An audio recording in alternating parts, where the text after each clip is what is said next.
করলার জন্য মাচা তৈরি করলাম। মাচা তৈরি করলাম বলতে এখনও মাচার কাজ শেষ হয় নাই, ওই খুঁড়া গাড়ার কাজ শেষ হয়েছে। এখন আপনাদেরকে দেখাই আমার সিস্টেমটা মাচা তৈরি। এই দেখেন খুঁটা, এই সারি হলো নিচে করে দেওয়া হয়েছে, অর্থাৎ হইলো আমার এটা হইলো ধরেন মাটির উপরে 2.5 ফুট আছে। আর এই খুঁটাগুলি দেখেন, এগুলি হলো মাটির উপরে 6.5 ফুট আছে।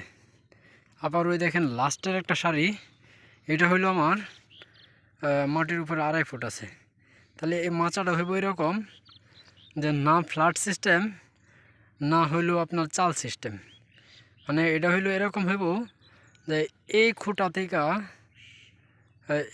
থেকে হইলো এই খুঁটা পর্যন্ত রশিগুলি চাল সিস্টেম করে দেওয়া হইব, জালগুলি। আর এই খুঁটা থেকে ওই খুঁটা, যে মাঝে 2 খুঁটা দেখতে পাইতেছেন, এই দুটো হইলো ফ্ল্যাট সিস্টেম হইব, আর ওই পাশে চাল সিস্টেম হইব। তাহলে আপনারা বুঝতেই পারতেছেন এই মাচার সিস্টেমটা কীরকম হইব। এতে যখন ঝড় বৃষ্টি বলতে কি ঝড়ের সময় আপনার বাতাসের চাপ কম লাগে, এটার ভিতরে আলো বাতাস ভালোভাবে ঢুকতে পারে, এটার ভিতরে কাজ করা সহজ হয়, ওটা থেকে শাকসবজি মানে ফসল তোলা, সবজি তোলা সহজ হয়। এই কারণে আমি এই সিস্টেমে করছি। এর আগে আমি আরেকটা মাচা করছিলাম ওই পাশে, ওই জমিটা আপনাদেরকে দেখাইছি, এই জন্য আমি এটাকে এই সিস্টেমে করছি। তো ওটা ছিল চাল সিস্টেমে, যেই কারণে ওটাতে একটু কষ্ট হয়, কিন্তু এটাতে কোনো কষ্ট নেই, ওটা ফুললি একদম রিল্যাক্স।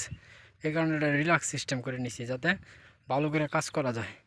আর আমার যখন মাচার কাজ শেষ হয়ে যাবে টোটালি, তখন আমি আপনাদেরকে আবার দেখাবো, তখন দেখতে পারবেন যে এটা কী সিস্টেম করা হয়েছে।